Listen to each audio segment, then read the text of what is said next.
तो मेरे ख्याल में अफगानिस्तान अगर पाकिस्तान के साथ टाइज को दोबारा से फ्रांसिस को मैंड नहीं करता तो मेरे ख्याल में इंडिया एक पोटेंशियल उसके लिए जो वो प्रोवाइड कर सकता है अपॉर्चुनिटी वहां के ऊपर है। यहाँ पे हमें ईरान का एलिमेंट जो है उसको भी हर सूरत के अंदर शामिल करना पड़ेगा इस अपना पस मंजर के अंदर, क्योंकि हम देखते हैं चाबहार के ऊपर इंडिया ने मई 2024 को जो डील की है 10 साल की, उसमें उसने अफगानिस्तान के लिए एक अपॉर्चुनिटी छोड़ी है। और यही हम विक्रम मिस्री जिन्होंने मुलाकात की है दुबई के अंदर, उन्होंने कैटेगोरिकली इस चीज को अपने जो स्टेटमेंट के अंदर मेंशन किया कि हम चाह रहे हैं अफगानिस्तान की बिजनेस कम्युनिटी वो गवादर और जो पाकिस्तान की कासिम पोर्ट है, कराची पोर्ट, उसकी तरफ देखने की बजाय चाबहार की तरफ देखे। लेकिन लेकिन मेरा ख्याल में पाकिस्तान को थोड़ा सा इस चीज को देखना चाहिए कि हम अफगान सोसाइटी के अंदर अपने हवाले से जो नफरत है उसको ज्यादा नहीं हमें उछालना चाहिए। क्योंकि गवर्नमेंट तो डेफिनेटली कभी ना कभी मनूवर करती है, लेकिन सोसाइटी के अंदर जो एम्बेड नहीं होना चाहिए इस नफरत को। मतलब अफगानिस्तान के जो लोग हैं वहां पे वो लेफ्ट आउट फील करते हैं, और पाकिस्तान को स्टेट लेवल के ऊपर मेरे ख्याल में हमारे मीडिया का बहुत बड़ा रोल है इस चीज को बताने में कि मई के महीने में पाकिस्तान में जो यूएन के रजिस्टर्ड रेफ्यूजी हैं उनको नेक्स्ट जून तक पाकिस्तान में रहने की परमिशन दी है, और उनकी तादाद 14 से 15 लाख के दरमियान है।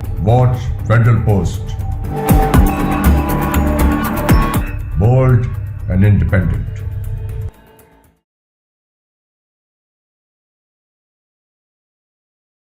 अस्सलाम वालेकुम, मैं हूं हसन जफर। ये है टॉकिंग पॉलिटिक्स। हमारे साथ हैं उस्मान शाहिद साहब। उस्मान शाहिद साहब आईआर पे बात करते हैं, इंटरनेशनल रिलेशंस के एनालिस्ट हैं, जर्नलिज्म किया है। बहुत बहुत शुक्रिया उस्मान साहब ज्वाइन करने के लिए। नवाजी sir, thank you for having me. Wakhan corridor पे बात करते हैं। इसमें जो इम्पोर्टेंट चीज़ है समझने की वो ये कि चाइना का भी उसमें एक इंटरेस्ट है, वहाँ रोल है, एक गुजरगाह है वो अफगानिस्तान से चाइना के लिए। चाइना ने इसके ऊपर पाकिस्तान के साथ क्या पोजीशन ली है इस मामले में? जी, अगर हम अभी जो र्यूमर्स हैं वो जिस तरीके से हम देखते हैं, अफगानिस्तान की प्रेस जो है उसको देख रही है, और इंडिया जिस तरीके से आउट ऑफ प्रपोर्शन उसको ब्लो कर रहा है कि पाकिस्तानी मिलिट्री जो है वो पेशकदमी कर रही है वुहान अपना कॉरिडोर की तरफ, और उसको पाकि अनेक्स करने की कोशिश कर रही है, जिसको खुद डिनाई किया है वहाँ पे बदख्शां की जो पुलिस है अफगानिस्तान की लोकल है। अगर आप चाइनीज एलिमेंट को देख लें तो चाइना वो बहुत ज़्यादा ऑब्सेस्ड है इस रीजन से, और वो इस वक्त अपना नेगोशिएट कर रहा है तालिबान के साथ कि बेल्ट रोड इनिशिएटिव के अंदर इस कॉरिडोर को अगर शामिल कर लिया जाए तो अपना जो मिसिंग पीस समझता है अफगानिस्तान को अपने इकोनॉमिक प्रोजेक्ट्स के अंदर, वो काफ़ी हद तक जो है उसको फिजल आउट कर पाएगा। और दूसरी तरफ हम पाकिस्तानी कॉन्टेक्स्ट में अगर देखें तो पाकिस्तान खुद इसी चीज़ का जो है वो मुंतज़िर है इस वक्त कि अगर ये रीजन जो है जो कि बड़ा स्ट्रेटेजिक रीजन है, क्रॉस रोड्स के ऊपर है, अगर पाकिस्तान की इस साइड के ऊपर एक मुतबादल रूट दे दे टूवर्ड्स चाइना, तो मेरे ख्याल में पाकिस्तान की जो सिक्योरिटी खदशात हैं वो चाइना के माशी मफादात की वजह से काफ़ी हद तक यहाँ पे कम हो जाएंगे। जी जी, ये बात तो समझ में आती है। ये जो चाइनीज पुलिस ने कहा, सॉरी अफगानिस्तान की पुलिस ने कहा है कि वहां पे कोई ऐसी एक्टिविटी हो रही है, ये क्या नजरअंदाज कर रहे हैं पाकिस्तानी फौज की मूवमेंट को वहां पे? सो इन दैट सेंस तो ये फिर ये पाकिस्तान के फेवर में जाती है बात। अगर यहाँ पे मूवमेंट हो भी रही है और वो कह रहे हैं कि नहीं हो रही, दायरे उन्होंने फेस सेविंग करनी है उसके लिए। जी जी, डेफिनेटली। लेकिन मेरे ख्याल में वो शायद उसको इस वक्त अपना डेफिनेटली जो काबुल है वो पाकिस्तान के साथ फ्रांसिस को मेंड करने की किसी हद तक जरूर कोशिश करेगा, क्योंकि उन पे चाइनीज का दबाव भी है। अगर हम हालिया सूरत हाल के अंदर देखते हैं तो 24 दिसंबर को जो पक्तिका में पाकिस्तान ने स्ट्राइक की थी, जिसके बाद से एक लोएस्ट एब डाउनग्रेडेड अपना हमारे डिप्लोमेटिक टाइज हो चुके हुए हैं। लेकिन इसे हमें थोड़ा सा कॉन्टेक्चुअलाइज करना पड़ेगा इंडिया के कॉन्टेक्स्ट में, जो कि दुबई डिप्लोमेसी हुई है। उसके जी। बाद से मुझे लगता है कि अफगानिस्तान के अंदर एक सेंस ऑफ रियलाइजेशन है कि वो पाकिस्तान को किसी सूरत में माइनस नहीं यहाँ पे कर सकते, और चाइना हर वक्त यहाँ के ऊपर रेलिवेंट है। मेरे ख्याल में इंडिया से ज्यादा अफगानिस्तान शोल्डर को रब करना चाहेंगे बीजिंग के साथ। और हम देखते हैं सबसे पहले चाइना पहला कंट्री था जिसने अपने यहाँ पे जो डिप्लोमेटिक एंगेजमेंट स्टार्ट की थी, और वहाँ पे गुज़िश्ता 2 साल 2024 में अपने सफ़ीर को ना सिर्फ वहाँ पे अपॉइंट किया है, बल्कि $10 बिलियन की सरमायाकारी का वहाँ के ऊपर जो है उन्होंने अपना अंदिया दिया है। तो मेरे ख्याल में अफगानिस्तान पाकिस्तान से मुतल्लिक जो भी पॉलिसी बनाएगा उसमें चीन का जो अपना नुक्ता नज़र है उसको ज़रूर जो है इन प्लेस करेगा। और पाकिस्तान की जो मनूवरिंग वहाँ के ऊपर हो रही है, हम पूरी तरह समझते हैं कि इंडिया इस सारी सिचुएशन को एग्जॉस्ट कर रहा है है अपने पॉलिटिकल मोटिव्स के लिए, क्योंकि लेस देन 2 मंथ्स के अंदर इंडिया के टॉप डिप्लोमेट्स ने अफगानिस्तान के रजीम के साथ इंगेजमेंट की है विदाउट एनी फॉर्मल टाइज। जिस तरीके से हम देखते हैं कि जेपी सिंह जो कि अफगानिस्तान, ईरान और पाकिस्तान के हवाले से वहाँ की फॉरेन ऑफिस के अंदर डिवीजन में काम करते हैं, उन्होंने नवंबर 2024 5 नवंबर को वहाँ के ऊपर मुल्ला यकूब से, जो मुल्ला उमर के बेटे हैं डिफेंस मिनिस्टर, उनके साथ मुलाकात की है। इसके अलावा हामिद करजई से मुलाकात की और यूएन के वहाँ पे जो मिशंस के चीफ्स हैं उनसे मुलाकात करने के बाद वहाँ के ऊपर जो मटेरियल रिहेबिलिटेशन के लिए चाहिए उसकी बात कर रहे हैं। और दूसरी तरफ वो हाईवेज बनाने की बात कर रहे हैं, डैम्स की बात कर रहे हैं वहाँ पे। ये और सर, ये यहाँ पे thank you very much Usman साहब फॉर शेयरिंग ऑल दिस। ये सारा इंपॉर्टेंट है मामला जो वो कर रहे हैं, लेकिन पाकिस्तान ने तकलीफ उठाई, नुकसान उठाए, जानी भी माली भी, तब तक जब तक एक डिफेंसिव पोजीशन लेके ड्यूरेंट लाइन के इधर बैठे हुए थे, जिसको वो इमेजिनरी बॉर्डर कहते हैं अफगानी। अब जब बिल्कुल। पाकिस्तान ऑफेंसिव पे गया है तो इसके बाद वहां पे इंडिया की कोई लीगल हैसियत तो नहीं है अफगानिस्तान में। वो तो एक वहां जो तालिबान ग्रुप्स हैं उनको पाकिस्तान के खिलाफ प्रॉक्सी के तौर पे यूज कर रहे थे। So now when Pakistan is out on the offensive, इसके बाद वहां इंडिया की क्या पोजीशन रह जाती इंडिया मेरे ख्याल में जो वैक्यूम क्रिएट हुआ है उसको पूरा करने की कोशिश कर रहा है, क्योंकि India has always been very critical towards Taliban regimes, और तालिबान इस चीज़ को अच्छी तरीके से समझते हैं। लेकिन मेरे ख्याल में इस वक्त वेंटिलेशन चाहिए तालिबान को भी वहाँ पे इंफ्रास्ट्रक्चर के हवाले से। जिस तरीके से पूरी दुनिया ने उन्हें चोक किया हुआ है वहाँ के ऊपर, हम देख रहे हैं गुज़िश्ता 3 साल से, अगस्त 2021 के सिनेरियो के बाद है। तो मेरे ख्याल में अफगानिस्तान अगर पाकिस्तान के साथ टाइज को दोबारा से, अफेंसिस को मैंड नहीं करता, तो मेरे ख्याल में इंडिया एक पोटेंशियल उसके लिए जो वो प्रोवाइड कर सकता है अपॉर्चुनिटी वहाँ के ऊपर है। यहाँ पे हमें ईरान का एलिमेंट जो है उसको भी हर सूरत के अंदर शामिल करना पड़ेगा इस अपना पस मंज़र के अंदर, क्योंकि हम देखते हैं चाबहार के ऊपर इंडिया ने मई 2024 को जो डील की है 10 साल की, उसमें उसने अफगानिस्तान के लिए एक अपॉर्चुनिटी छोड़ी है। और यही हम विक्रम मिस्री जिन्होंने मुलाकात की है दुबई के अंदर, है? उन्होंने कैटेगोरिकली इस चीज़ को अपने जो स्टेटमेंट के अंदर मेंशन किया है कि हम चाह रहे हैं अफगानिस्तान की बिजनेस कम्युनिटी वो गवादर और जो पाकिस्तान की कासिम पोर्ट है, कराची पोर्ट, उसकी तरफ देखने की बजाय चाबहार की तरफ देखे। और वो चाहते हैं कि वो ट्रेड और जो सप्लाई चेन रेजिलियंस है उसको कितना वहां पे वायबल है? बढ़ाना है। ये जो मुलाकात है इस पर आप असूली तौर पर तो एतराज नहीं कर सकते। अफगानिस्तान की हुकूमत और भारत की हुकूमत के अगर नुमाइंदे मिलते हैं तो जी। उस पर कोई तीसरा शख्स या मुल्क जो है एतराज कैसे कर सकता है। लेकिन अगर आप मजमूई तनाजुर में देखें तो जो कुर्बत है इंडिया की और अफगानिस्तान की, वो एक तशवीश अंगेज बात है। और हमारे तालिबान के साथ जो ताल्लुकात रहे हैं और जिस तरीके से माजी में हमने उनका साथ दिया है, और अफगान मुहाजिरीन जो है जितनी बड़ी तादाद में पाकिस्तान की सरजमीन पे आए और अब भी लाखों की तादाद में यहाँ रह रहे हैं, उस सारे पस मंजर में तो बड़ी तकलीफ से बात है। ये थी ग्वादर का मकाम हमारे लिए बहुत ही ज्यादा वो था, मतलब हमारे लिए एक आइकॉन था। और पाकिस्तान की और बलूचिस्तान की तरक्की बहुत ज्यादा हो जाती, लेकिन बदकिस्मती ये कि ये लोग शहर को आबाद नहीं कर सके। इर्द गिर्द की चीजों के बारे में बड़ी बातें हुई कि जनाब बहुत बड़ा शहर होगा, ये होगा, वो होगा। अपनी राय का इज़हार करें और कहें कि इसको तस्लीम कर लिया जाए। हमें बातचीत के जरिए दूसरों को कायल करना है, हमवार करना है। और अगर माजी में आप जाएंगे तो बहुत सी पेचीदगियां पैदा होंगी, तो बहुत सी माजी से जुड़ी हुई हैं। तो हमें उन पेचीदगियों को आगे नहीं बढ़ाना, बल्कि एक भाईचारे के साथ, एक अफाम तफहीम के साथ और माहौल को ठंडा रखते हुए आगे बढ़ना है। Watch Federal Post. Bold and independent.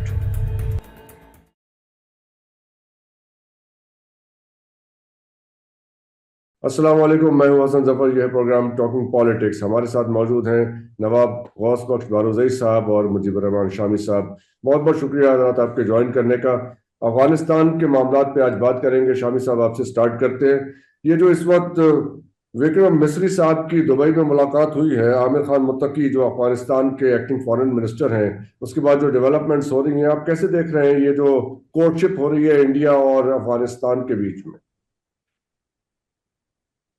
देखिए, मुलाकात तो हुई है, और ये जो मुलाकात है इस पर आप असूली तौर पर तो एतराज नहीं कर सकते। अफगानिस्तान की हुकूमत और भारत की हुकूमत के अगर नुमाइंदे मिलते हैं तो जी। उस पर कोई तीसरा शख्स या मुल्क जो है एतराज कैसे कर सकता है।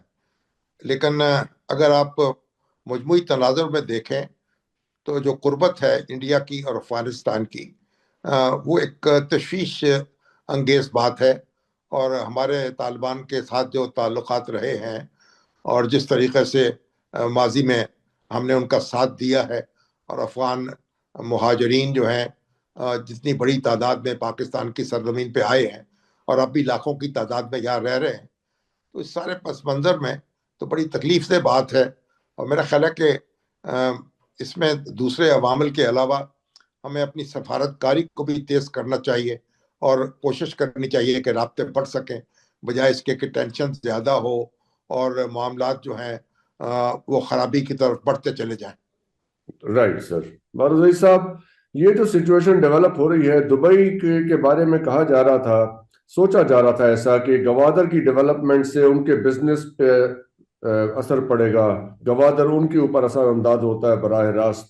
तो अब उस तनाजुर में ये चीज़ आपको कहीं समझ आती है कि it can be put into that context कि दुबई फैसिलिटेट कर रहा है इनके अफगानिस्तान और इंडिया की गुर्बत को भी, और उससे पाकिस्तान को किसी नुकसान का अंदेशा लगता है? जैसे शामी साहब ने फरमाया कि एतराज़ तो नहीं किया जा सकता लेकिन तशवीश का इजहार बहरहाल मौजूद है। बिस्मिल्लाहिर्रहमानिर्रहीम। बड़ी मेहरबानी आपकी जी शामिल साहब मोहतरम है, उन्होंने बड़ी सही बात कही कि हम किसी और मुल्क के साथ अगर किसी और की बातें होती हैं तो हम उन पर इतराज़ नहीं कर सकते।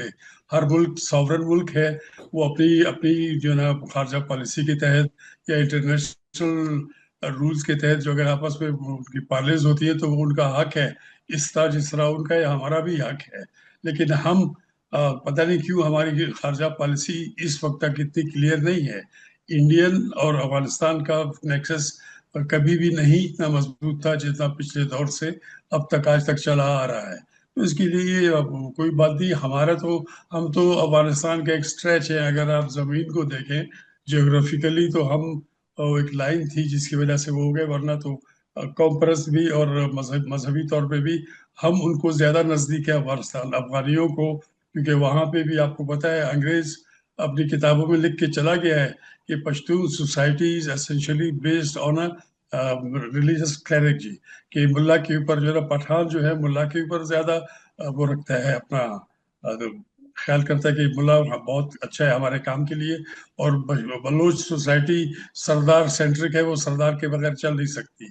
तो ये बिल्कुल हकीकत है। हमारी खारजा पॉलिसी में कहीं ना कहीं खराबियां या कमजोरियां या कोताहियां, जिसकी वजह से जो है ना अफगानिस्तान नजदीक चला गया अपने इंडियन नैरेटिव तरफ ज्यादा, वरना ऐसी कोई बात नहीं थी। हम मजहबी तौर पे भी एक हैं और नस्लन रेशली भी, जैसे इंडिया में कुछ फैमिलीज अब उधर भी हैं और ये ना आपकी अल्लाह वाला करे पाकिस्तान में भी हैं, शादियां भी इंडिया में भी हमारे दोस्त हैं वो वहीं पे उनकी शादी हुई हुई है। तो इस तरह से हमारे पश्तूनों का तो एक खानदान यहाँ वही खानदान बराबर में है। तो ये ठीक हो सकता है अगर हमारी खारजा पॉलिसी के ऊपर सीरियसली बैठ के हमारे जो ना एडमिनिस्ट्रेटर्स और हमारी सियासतदान वो सोचे तो अफगानिस्तान हमसे कभी दूर नहीं जा सकता था और नहीं जा सकेगा जी। जी शामी साहब, कल आपकी नज़र से गुजरा हो यकीनन पाकिस्तान के साबिक फॉरेन सेक्रेटरी एजाज चौधरी साहब का एक वीडियो बयान था। उसमें उन्होंने रिव्यू किया पाकिस्तान अफगानिस्तान के जो मामलात हैं, पाकिस्तान अफगानिस्तान की सफारतकारी को जो पिछले 40-45 साल में रही है। उसमें उनकी उनकी बातों में एक एलिमेंट वाज़े था कि ये जो हमने भाईचारे की बुनियाद पे, मजहब की बुनियाद के ऊपर एक फॉरेन पॉलिसी रखी है, इसके वो नताइज हमें हासिल नहीं हुए जिसकी हमें तवक्को थी। ये तवक्को का ही लफ्ज़ इस्तेमाल किया गालिबन उन्होंने। तो अब जो वहाँ पे सूरत हाल बन रही है, वाखान वाली सारी सिचुएशन आपके सामने है, पाकिस्तान ने एक एग्रेसिव स्टांस लिया है। आपको लगता है कि ये एग्रेशन मुनासिब है या इसका कोई तालिबान के साथ वहाँ पे जो गवर्नमेंट है, कोalition गवर्नमेंट काबुल में, उनके साथ किसी और तरीके से भी मुज़ाकरात हो सकते हैं? देखिए हमारे जो साबिक फॉरेन सेक्रेटरी हैं वो बड़े काबिल एहतराम हैं और बड़े पुराने डिप्लोमेट हैं और उनकी नज़र खित्ते के हालात पर है। लेकिन मैं एक गुजारिश करूंगा कि हर मामले में हमें उजलत से काम नहीं लेना चाहिए। हमें कोई हमने जो पॉलिसी चलाई है कई बरसों तक, और जिस तरीके से अफगानिस्तान में जो सोवियत यूनियन की फौजें जब दाखिल हुई तो हमने रेजिस्टेंस का साथ दिया, अफगान जहाद में उनकी शाना बशाना रहे और पूरी दुनिया जो है उसको उसके साथ खड़ा करने में मुआवनत की और फिर अपने दरवाजे भी खोल दिए और एक हमारे जो ताल्लुकात हैं अफगान अवाम के साथ बहुत मुस्तहकम हुए। अब जो भी सूरत हाल इस वक्त है, हमें मेरा ख्याल है कि अपना जायजा भी तो लेना चाहिए ना। आप हर मामले में अगर खारजी अवामिल तलाश करते रहेंगे और अपने आप को समझेंगे कि आप 100% दुरुस्त हैं, तो ये तो कोई बेहतर बात नहीं होगी।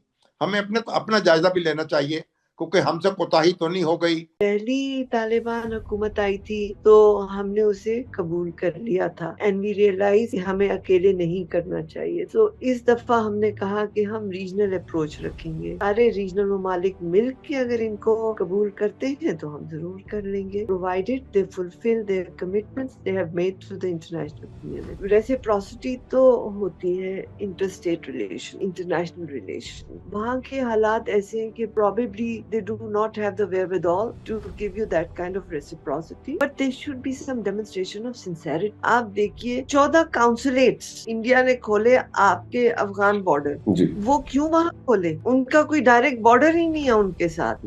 तो वहां से वो उनको आर्म्स दे रहे हैं, पैसे दे रहे हैं, इंस्टिगेट कर रहे हैं ताकि वो पाकिस्तान को डिस्टेबलाइज। और ये अफसोस की बात है कि अफगानिस्तान जो हमारा बरादर मुल्क है वो किस बहकावे में आया। Watch Federal Post.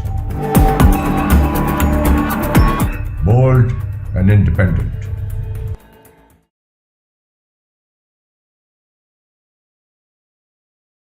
अस्सलाम वालेकुम, मैं हूं हसन जफर। यह है प्रोग्राम टॉकिंग पॉलिटिक्स। हमारे साथ है मैडम नायला चौहान साहिबा, फॉर्मर एम्बेसडर हैं पाकिस्तान की। बहुत बहुत शुक्रिया ज्वाइन करने। बहुत बहुत शुक्रिया हसन जफर साहब मुझे अपने प्रोग्राम में मदऊ करने का। It's a pleasure. आपसे पाकिस्तान के वेस्टर्न बॉर्डर पे जो दो सूरत हाल हैं उनको हम समझना चाहेंगे। टेक्निकल इशू है सबसे पहले तो अफगानिस्तान का। अफगानिस्तान को पाकिस्तान से बेसिकली क्या प्रॉब्लम है? जो बातें कही जा रही हैं कि पाकिस्तान ने वहाँ पे स्टेबल गवर्नमेंट नहीं बनने दी, जो भी उनकी हमें सुनने को मिलती हैं ग्रीवेंसेस जैसी भी हैं। What is really the issue between Pakistan and Afghan government, Taliban government currently? देखिए you cannot look at any bilateral issue of this sort in isolation. You have to look at it in a bigger picture. Currently तो जो आपको नजर आ रहा है कि आपकी जो सॉवरेनिटी है उसको वायलेट किया जा रहा। आप देखिए कि जब ये नई तालिबान हुकूमत आई थी, दोहा टॉक्स के बाद आए थे और दोहा टॉक्स में इन्होंने कुछ कमिटमेंट्स दी थी इंटरनेशनल कम्युनिटी को, जिसमें ख़वातीन की रिस्पेक्ट, ह्यूमन राइट्स, उनकी तालीम, उनको इक्वल अपॉर्चुनिटीज, एक प्रोग्रेसिव रिजीम उन्होंने अपने आप को प्रेजेंट किया था। जब पहली तालिबान हुकूमत आई थी तो हमने उसे कबूल कर लिया था एंड वी रियलाइज कि हमें अकेले नहीं करना चाहिए था। सो इस दफा हमने कहा कि हम रीजनल अप्रोच रखेंगे, सारे रीजनल ममालिक मिल के अगर इनको कबूल करते हैं तो हम जरूर कर लेंगे, provided they fulfil their commitments they have made to the international community. That has not happened. बहुत से हमारी बायलैटरल कन्वर्सेशंस में एट डिफरेंट लेवल्स ये इनको बताया गया कि देखिए आप, और देखिए दोहा टॉक में कभी ये एक एजेंडा पॉइंट था कि they will not allow their territory to be used by any non state actors against any neighbour. It is part of their Doha commitment that is constantly being violated. आप देखिए TTP रोज आजकल तो बढ़ते चले जा रहे हैं उनके nefarious activities, which is basically a manifestation of insincerity of the commitment that was made by the Taliban regime to not only Pakistan but international community. Consequently, it is resulting in difficulties. Otherwise, आप देखिए Afghanistan Pakistan, we are like brothers. हमारे एक ही हैं, आप यहाँ पे कितने दुरानीज हैं, वहां पे कितने दुरानीज हैं, there's so many tribal interchange। और हमने दुनिया में रिकॉर्ड है, आप देखिए हसन जफर साहब, about 5 million Afghan refugees you have hosted। When I was High Commissioner to Australia, I would say कि पूरी वेस्टर्न ऑस्ट्रेलिया की आबादी रेफ्यूजी कोई रख सकता है? जी। ये सिर्फ पाकिस्तान का हौसला था और बड़े प्यार मोहब्बत से रखा गया। लेकिन जब हमने देखा कि इनको जो हमने खुले दिल से प्यार से अपने दरवाजे खोले, इन्होंने आके हमारे घर में जो है आग लगानी शुरू कर दी। सो फिर जब यूएनएचसीआर के साथ आपकी निगोशिएशंस हो रही थी, तो आपने एक डेडलाइन दे दी कि इस वक्त तक हम रखेंगे, जिनके कागजात हैं नॉर्मल प्रॉपर वो बेशक रहें, लेकिन जो बगैर कागजों के यूं ही उठ के आगे हैं, जिनका ना आगे का पता है ना पीछे का, they will have to go back.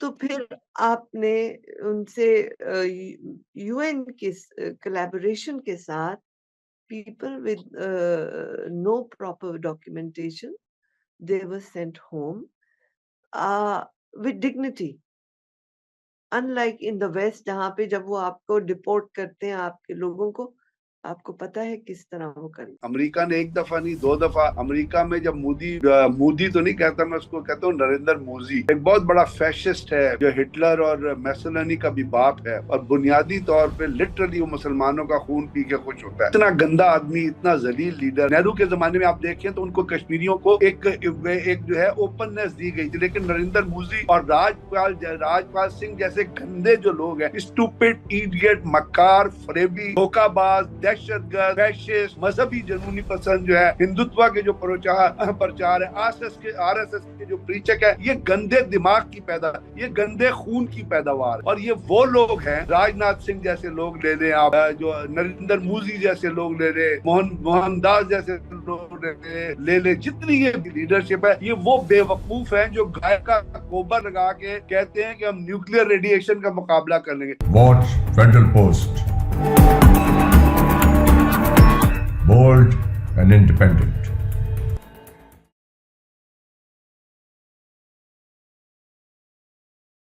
अस्सलाम वालेकुम, मैं हूं हसन जफर। यह है प्रोग्राम टॉकिंग पॉलिटिक्स। हमारे साथ हैं पाकिस्तान आर्मी के फॉर्मर ऑफिसर जनाब ब्रिगेडियर रिटायर्ड गजनफर अली साहब। बहुत बहुत शुक्रिया सर ज्वाइन करने के लिए। Thank you very much, welcome. आपको आज तकलीफ इसलिए दी है कि सर इंडिया के डिफेंस मिनिस्टर राजनाथ सिंह ने एक बहुत गर्म स्टेटमेंट दी है। बहुत डिस्कस हो रही है ये चीज इंडिया के मीडिया में। उन्होंने कहा है कि पाकिस्तान ऑक्यूपाइड कश्मीर, जैसे वो कहते हैं आज़ाद कश्मीर को, वो फॉरेन टेरिटरी है, is nothing but foreign territory for Pakistan being used to run terror camps. और अगर पाकिस्तान ने ये सब कुछ ना बंद किया, टेररिज्म ना बंद किया, तो dot dot dot what is this dot dot dot, क्या वो अटैक कर देंगे पाकिस्तान पे, जैसे उन्होंने ये बालाकोट वाला हमला किया था और मुंह की खा के गए थे। What can they do frankly speaking militarily if India wants, अगर उनके सर पे कोई ऐसी चीज सवार हो जाए, क्योंकि आजकल वहां पे बहुत दुखी है वो ट्रम्प साहब ने अपनी इनॉग्रेशन पे नहीं बुलाया मोदी साहब को, तो जाहिर है उनकी पोजीशन बहुत खराब हुई है डोमेस्टिकली। तो अब ऐसी बातें करके ये भड़का रहे हैं, मतलब ये अब उस साइड पे जरा अपने अवाम को दिखा रहे हैं कि हमारे अंदर बहुत दम है, कि इनके अंदर कोई दम है भी। What is all this? बहुत बहुत शुक्रिया जफर साहब। बिस्मिल्लाहिर्रहमानिर्रहीम। ये राजनाथ सिंह की तरफ से पहली दफा ये बात नहीं हुई है, इससे पहले मेरा ख्याल 2-3 दफा वो ऐसी स्टेटमेंट दे चुका है। और इसके साथ साथ उसने बल्कि न्यूक्लियर अपना न्यूक्लियर अटैक की भी एक स्टेटमेंट दी थी, और साथ साथ उसके अंदर आज जो है वो इंडियन आर्मी चीफ भी गालिबन शामिल हो गया है। जो रिपोर्ट आ रही है कि उसने भी कोई ऐसी बात की है, कहीं कोई स्टेटमेंट दी है टेररिज्म के हवाले से। अभी बात यह है कि दुनिया पूरी को पता है कि भारत के अंदर भारत जो है वो दहशतगर्दी का मंबा भारत के अंदर नहीं, इंडियन हेल्ड कश्मीर के अंदर नहीं, बल्कि अगर आप जाएं तो अमेरिका और कनाडा के अंदर भी भारत की दहशत गर्दी जो है वो पूरी तरह से आश्कारा हो चुकी है। यानी कनाडा में उनको जूते पड़े, आपके जहन में पूरी दुनिया ने उसको देखा, मैंने देखा, आपने देखा, कनाडा के जस्टिन ट्रूडो ने देखा, उनके ताल्लुकात खराब हुए, उन्हें अपने डिप्लोमेटिक चैनल जो है उनको सीज किया। उसके बाद आपने गौर किया होगा अमेरिका ने एक दफा नहीं 2 दफा, अमेरिका में जब मोदी तो नहीं कहता, मैं उसको कहता हूँ नरेंद्र मोदी, एक बहुत बड़ा फैशिस्ट है जो हिटलर और मैसोलिनी का भी बाप है, और बुनियादी तौर पे लिटरली वो मुसलमानों का खून पी के खुश होता है। इतना गंदा आदमी, इतना जलील लीडर। वो ठीक है, इंडिया के अंदर जो प्रोग्रेस हो रही है वो मनमोहन सिंह की वजह से आप देख रहे हैं, जो बहुत ही प्रोग्रेस भी क्या है, मनमोहन सिंह को मदद चाहूंगा कथा कलामी की, वो प्रोग्रेस भी क्या है? इंडिया ने कोई गाड़ी बना ली, कोई इंडस्ट्रियल बेस बना ली, कोई कुछ नहीं बनाया। अमेरिका का मैं कह रहा हूँ बना है पूरा इंडिया। और मैं कह रहा हूँ कि उनकी फॉरेन एक्सचेंज नहीं, क्योंकि उनके फॉरेन एक्सचेंज रिजर्व रेमिटेंसेस आ रही है, और रशिया का तेल बेचा है तो फॉरेन एक्सचेंज बन गया। तो मतलब ये है, जो चीजें हैं वो अपनी जगह पे मौजूद हैं, लेकिन जो उनकी डोमेस्टिक पॉलिसीज हैं उनको आप देखिए। सिख वहां पे परेशान है, उनके साथ जो कुछ हुआ आपने देखा। इंडिया की 38 डिस्ट्रिक्ट्स हैं जो रेड कॉरिडोर डिक्लेयर हुई हैं, जहां पे इंडियन आर्मी और इंडियन लीडरशिप जा नहीं सकती। दलित के खिलाफ वो दहशतगर्दी करते हैं, मिजोरम के खिलाफ दहशतगर्दी करते, ऑक्युपाइड कश्मीर में जो उन्होंने दहशतगर्दी की फिजा कही है, वहां पे तकरीबन 12 जो है वो anti terrorism, anti humanity laws उन्होंने इम्पोज किए हुए हैं। टाडा है, पाटपोटा है, Jammu and Kashmir public security act है, Jammu and Kashmir security act है, पब्लिक सिक्योरिटी, ये तमाम के तमाम तजलील है इंसानियत की और इंसानों की, और बहुत बड़ी तजलील है इंसान इंडिया की जो पॉलिटिकल लीडरशिप है। उनके मुंह पे ये काला धब्बा है, एक ऐसा गंदा दाग है जिसको सारी उम्र धो नहीं सकते। नेहरू ने ये नहीं किया था, नेहरू के जमाने में इतने लॉज नहीं लगे थे। नेहरू के जमाने में आप देखें तो उनको कश्मीरियों को एक जो है ओपननेस दी गई थी, लेकिन नरेंद्र मोदी और राजपाल सिंह जैसे गंदे जो लोग हैं, स्टूपिड, इडियट, मक्कार, फरेबी, धोखाबाज, दहशतगर्द, फैशिस्ट, मजहबी जनूनी पसंद जो है, हिंदुत्व के जो प्रचार है, आरएसएस के जो प्रीचक है, ये गंदे दिमाग की ये गंदे खून की पैदावार है। और ये वो लोग हैं, राजनाथ सिंह जैसे लोग ले लें आप, जो नरेंद्र मोदी जैसे लोग ले लें, मोहनदास जैसे लोग ले ले, जितनी ये की लीडरशिप है, ये वो बेवकूफ हैं जो गाय का गोबर लगा के कहते हैं कि हम न्यूक्लियर रेडिएशन का मुकाबला कर लेंगे। ये वो बेवकूफ और जलील और कमीने लोग हैं जो कहते हैं कि जी ताजमहल के नीचे जो है एक और मंदिर जो है वो पोशीदा है। ये वो लोग हैं जिनको बुनियादी अकल से, ये वो लोग हैं ये इंडिया की एक नई फेस इमर्ज हुई है आज के दौर में, जो नेतन्याहू के बहुत करीब है और राइट विंग फोर्सेस के साथ अपनी अलाइनमेंट ढूंढने की कोशिश कर रही है। मैं समझता हूँ ये इंडिया के लिए एक बहुत बहुत खतरनाक ट्रेंड है। ये तो एशिया के अंदर जवाहरलाल नेहरू का जो था नॉन अलाइन मूवमेंट के, ये सुपर पावर से हमारा इलाका आजाद रहे, हम अमन के साथ आगे बढ़े, ये उसको छोड़ के तो इस किस्म की पॉलिटिक्स का दौर इंडिया में भी नजर आता है हमें। ठीक है, अभी तक इंडिया में वो अपने नेशनल इंटरेस्ट के हवाले से बात करते हैं, लेकिन जितनी भी बातें वहाँ पे हो गई हैं वो नेतन्याहू के हक में और उसकी सपोर्ट में नजर आती हैं प्रैक्टिकली स्पीक। मतलब कॉन्स्टिट्यूशन का जो फॉलो होना चाहिए, जो कॉन्स्टिट्यूशन को जो एक तरीके से ड्राइव करना चाहिए वैल्यूज को, वो वैल्यूज तो बिल्कुल से डाइल्यूट हो गई, काफी हद तक डाइल्यूट हो गई हैं, काफी हद तक टूट भी गई हैं, तोड़ भी गई, और उसको बड़े चालाकी से और बड़े careful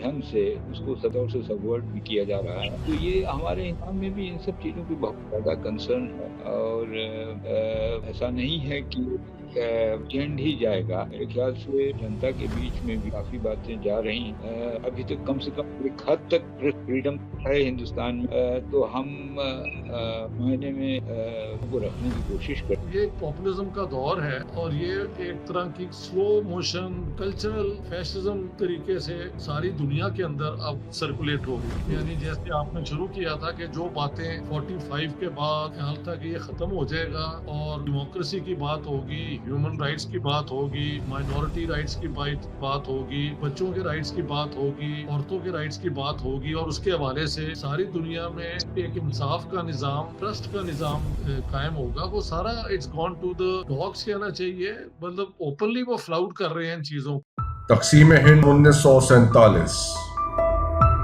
the bloody partition of Punjab, तनाज़ा कश्मीर 1965 की पाक भारत जंग, सानियाए मशरकी पाकिस्तान और भारत का किरदार, खालिस्तान मूवमेंट और operation blue star, Atal Bihari Vajpayee का दौरा लाहौर और कारगिल जंग, इंडियन पार्लियामेंट पे हमले, मुंबई हमले, बालाकोट पे भारतीय हमला, कुलभूषण यादव और बलोचिस्तान, तनाज़ात और इल्जामात में अमन की तलाश। Watch Indo Pak dialogue with doctor Ishtiaq Ahmed and leading voices from India. Talking politics on Federal post.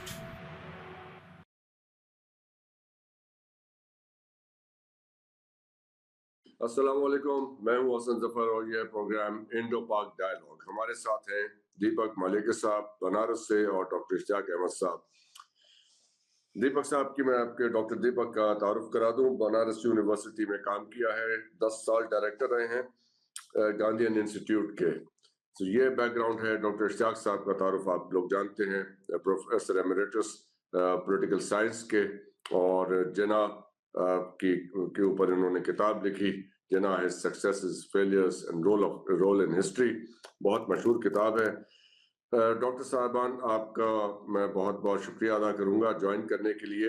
आज का प्रोग्राम हम एक ऐसे माहौल में कर रहे हैं जब हमारी रीजनल टेंशन्स जो हैं, हमने जो पिछले कुछ हफ्तों में देखा वो बदलती हुई नजर आ रही हैं। थिंग्स आर चेंजिंग, लेकिन हमारी एक एंडेवर रही है। आप लोगों का बहुत बहुत मैं शुक्रिया अदा करूंगा कि आपने उसका कोशिश में हमारा बहुत साथ दिया है कि हम एक sane voices from both sides, if we can bring them together, और एक रास्ता तलाश करने की कोशिश करें इस सारे माहौल में कि कोई डायलॉग हो सके, कोई दोस्ती की बात हो सके। और लेकिन उसमें मुश्किलात हमारे सामने हमें लगता है बढ़ती चली जा रही हैं, जो हमारे ईस्ट और वेस्ट में हो रहा है, और जो दोनों मुल्कों के अपने अपने गिले शिकवे हैं। इंडिया के अपने गिले शिकवे हैं पाकिस्तान के साथ, पाकिस्तान के अपने हैं। सो डॉक्टर साहब, डॉक्टर इश्तियाक साहब, आप जरा डॉक्टर दीपक का फर्दर तारुफ अगर कराना चाहें इस हवाले से, विषयों के हवाले मैं से।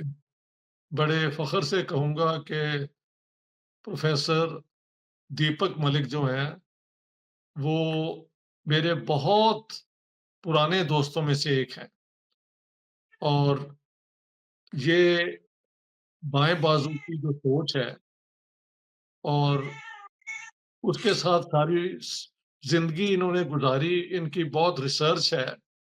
बल्कि अभी रिसेंटली ये पोर्चुगल की यूनिवर्सिटी में एक इंटरनेशनल कॉन्फ्रेंस में होके आए हैं, जो मुझे बता रहे थे, जहाँ पे दुनिया के अंदर जो ये कैपिटलिज्म का दौर चल रहा है, इसके जो क्राइसिस हैं और उसका हमारे इलाकों पे क्या असर होगा और हो रहा है।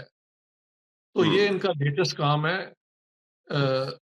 इन ये आज से कुछ साल पहले स्वीडन भी आ जाते थे समर के अंदर, और फिर हर वीकेंड पे हमारी मुलाकात होती थी बाकी दोस्तों के साथ भी।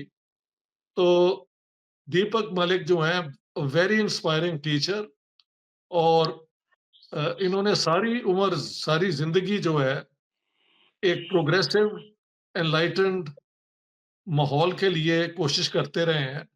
और हमेशा अभी लास्ट ईयर मुझे, बल्कि इसी साल सॉरी, मैं इनका मेहमान था ये अपना बनारस हिंदू यूनिवर्सिटी में, और वहाँ पे भी लेटेस्ट मुलाकात हुई। तो बहरहाल ये मेरे इतनी इंट्रोडक्शन इनके मुतालिक काफ़ी है। He is an authority on ये जो एक एनलाइटेंड ऑल्टरनेटिव पर्सपेक्टिव है दुनिया को देखने का उसके लिए। बहुत बहुत शुक्रिया आपके तारुफ कराने का डॉक्टर मलिक। आपका जो area of interest and expertise है वो मेरे लिए भी बहुत दिलचस्पी की बात है। It's very something that I am really thinking about these days.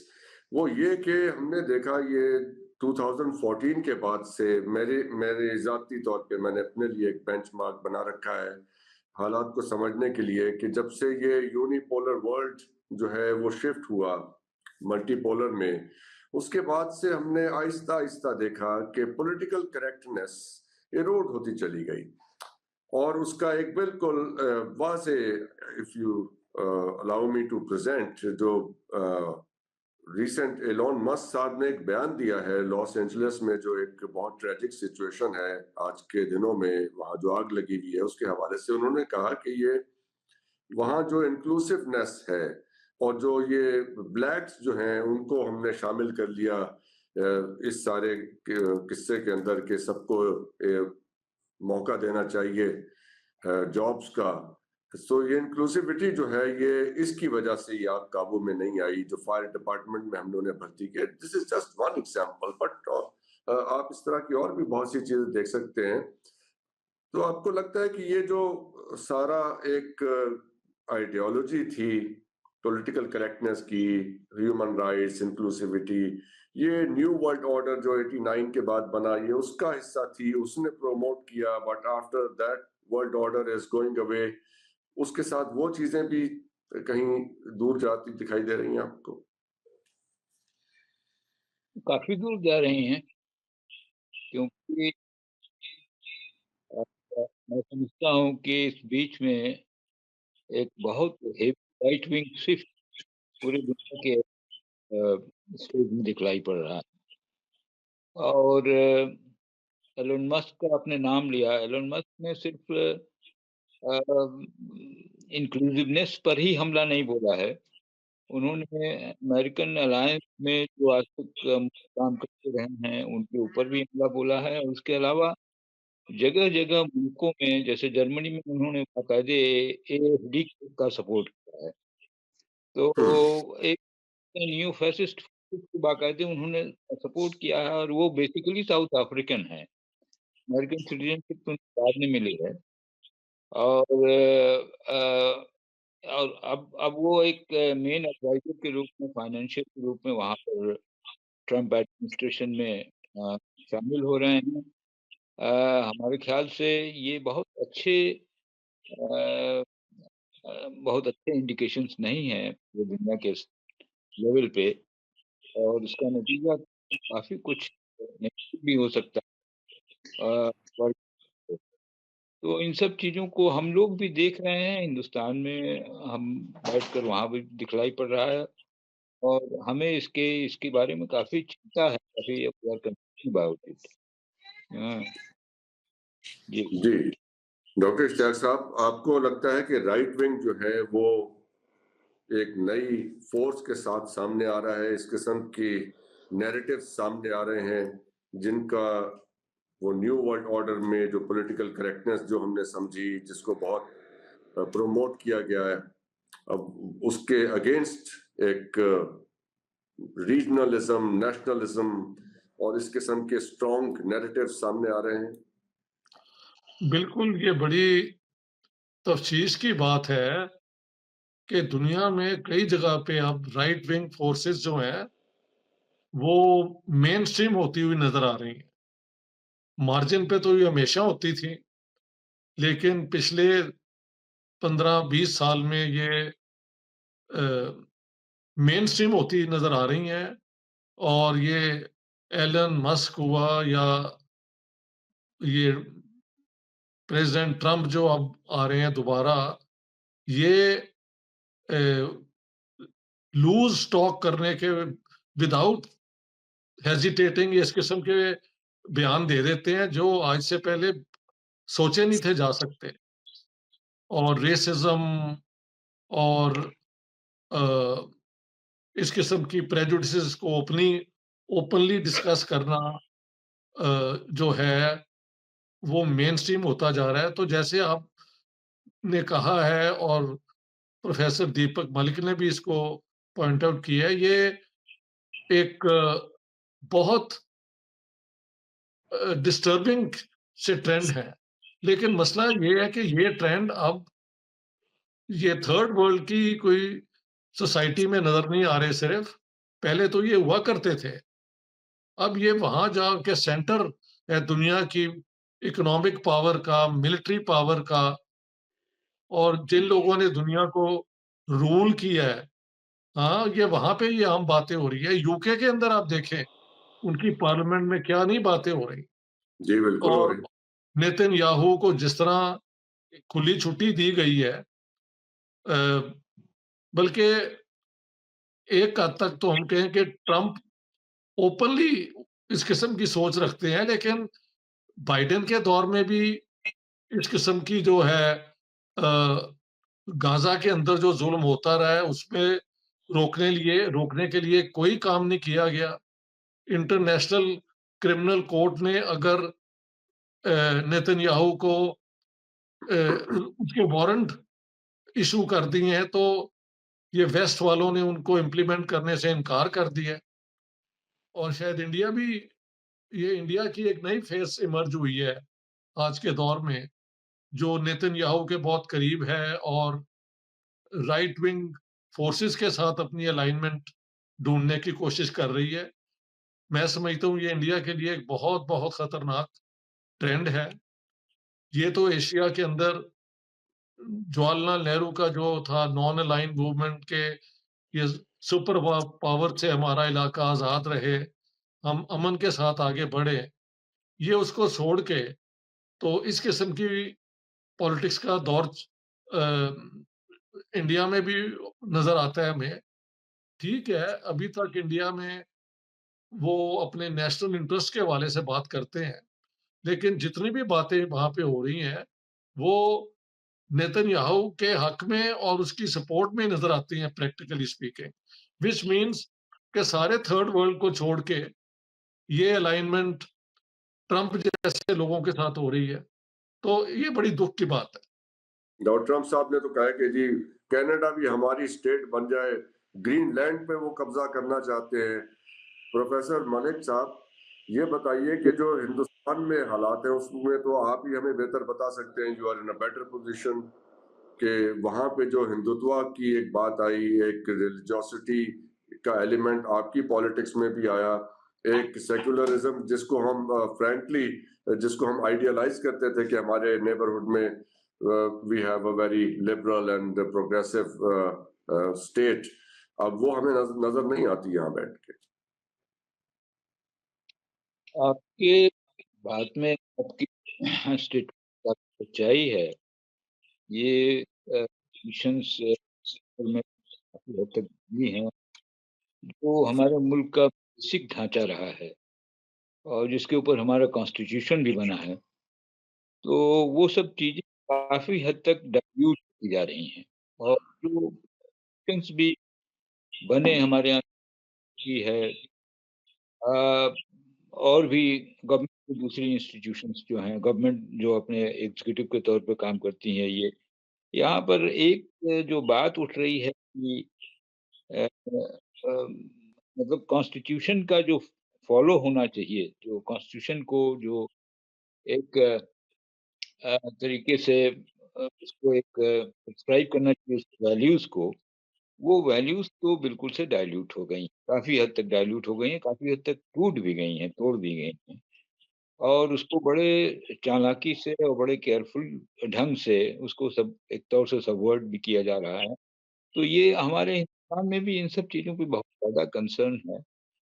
और ऐसा नहीं है कि ये एंड ही जाएगा। मेरे ख्याल से जनता के बीच में भी काफ़ी बातें जा रही हैं। अ, अभी तक कम से कम एक हद तक प्रेस फ्रीडम है हिंदुस्तान में। तो हम मायने में इन सब चीज़ों को रखने की कोशिश करते हैं।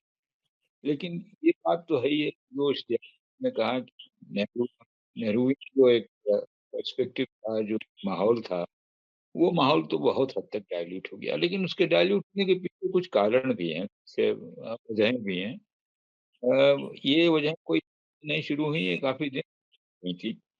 एक तो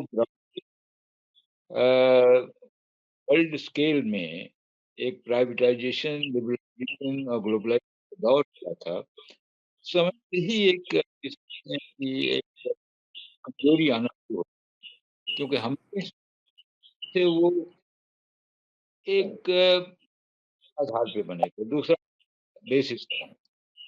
और ये चेंजेस आए, इन्होंने दूसरे कंपल्शंस को ढील दिया। तो हम समझते हैं कि हमसे I speak and many of my colleague, many of my co-workers और हमारे साथ जो काम करते हैं, और एक बड़ा पब्लिक ओपिनियन हिंदुस्तान में अभी भी है, जो समझता है कि ये काफ़ी डाइल्यूट हुआ है and it should be corrected. उनका उपाय पार्लियामेंट्री डेमोक्रेसी में तो पार्लियामेंट्री चुनाव को जीतना ही है। अब देखना है कि आगे आने वाले दिनों में क्या हो, कैसे हो। मेरे ख्याल से इससे बढ़त तो होनी, क्योंकि पहले से तो थोड़ी बहुत हुई है। इस बार पिछला पार्लियामेंट्री चुनाव में थोड़ी बहुत फिर से एक इंडिया ब्लॉक है, कि वो इंडिया ब्लॉक की भी बहुत अभी सूबाई चुनाव हो रहे हैं, वहाँ पर इंडिया ब्लॉक में। डॉक्टर साहब, मैं अभी डॉक्टर मलिक की बात पे बहुत गौर से तवज्जो से सुन रहा था। उसमें एक एलिमेंट जो कैपिटलिज्म का जो इंडिया में आया, इंडिया को हम आगे चल के डिस्कस करते हैं। इसी आपकी बात के हवाले से ही जरा, अगर if you like to theorise the whole thing, कि ये जो मॉडल क्रिएट हो रहा है इस वक्त दुनिया का, ये तो बिल्कुल उससे डिफरेंट है जो कि वर्ल्ड वॉर 2 के बाद क्रिएट हुआ था। उसके बाद पोस्ट मॉडर्निज्म आया, ग्रैंड नैरेटिव्स खत्म हुए, जिसमें रिलीजन चैलेंज हुआ। अब रिलीजन वापस आ रहा है और यूनाइटेड स्टेट्स में वापस आ रहा है। वहां तो लग रहा है कि अब एक क्रिश्चियन गवर्नमेंट आ गई है। उन्होंने कहा कि जो लड़के खेलते हैं खेल, वो लड़कियां नहीं खेल सकेंगी। इस किस्म की बातें ट्रम्प साहब कर रहे हैं। और वहां पे नाउ इट लुक्स लाइक यानी एक Christian government, not a secular democratic government जैसे हम सोचते थे, जैसे हमें नजर आती थी यूनाइटेड स्टेट्स की। बात ये है कि यही जो आपने, ये एक पॉपुलिज्म का दौर है, और ये एक तरह की स्लो मोशन कल्चरल फैसिज्म एक तरीके से सारी दुनिया के अंदर अब सर्कुलेट हो रही है।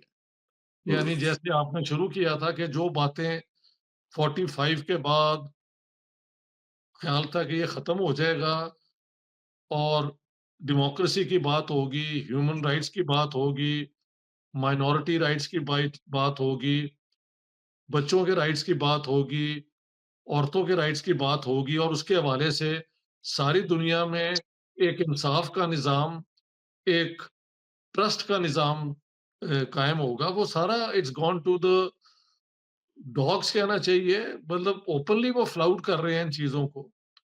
यस। और ये अमेरिका के अंदर क्रिश्चियन स्टेट जो बनती जा रही है, ये एक्चुअली क्रिश्चियनिटी की जिस स्पिरिट की ये बात ओरिजिनली की गई थी कि जीसस इज ऑल लव, ये उसकी निगेशन है।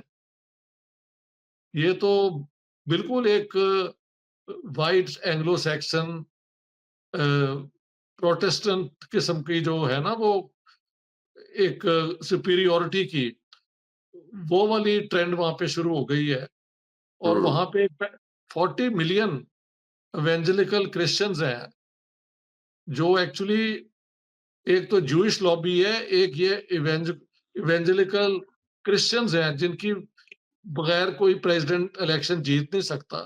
तो वो पहले ये सारी फोर्सेस पहले भी थी, लेकिन अब उनकी शक्ल बदल गई है, वो एक अग्रेसिव फॉर्म में आ गई। बिस्मिल्लाहिर्रहमानिर्रहीम। दो तरीके होते हैं आपको सक्सेस की सीढ़ी पे पहुंचने के लिए। PNY ट्रेनिंग्स हैं, उसमें किस तरह की यूथ के लिए क्या फैसिलिटीज हैं, क्या कोर्सेज आप करवाते हैं, किस चीज की ट्रेनिंग्स आप देते हैं? अब अल्हम्दुलिल्लाह हम पाकिस्तान का पहला आईटी ट्रेनिंग इंस्टीट्यूट मल्टीनेशनल बनने जा जो आप कॉन्फ्रेंसेस आपकी अटेंड करना क्यों जरूरी है, क्या अपॉर्चुनिटीज वहाँ पे मिलती हैं और क्या ये फ्री ऑफ कॉस्ट होती हैं आपकी कॉन्फ्रेंसेस? तो इसका मकसद बताऊं क्या होता है? इसका मकसद ये होता है कि पूरी दुनिया से इन्वेस्टर को और लोकल इन्वेस्टर को एक जगह पे खड़ा कर देना, वहां से बिजनेस अपॉर्चुनिटीज को लेकर चलना। तो बहुत कम ऐसे लोग हैं जो इसमें इन्वॉल्व हैं और लोगों को ये बताना कि हमारे मुल्क के अंदर टैलेंट मौजूद है, लेकिन उनको इकट्ठा करने के लिए एक प्लेटफॉर्म चाहिए।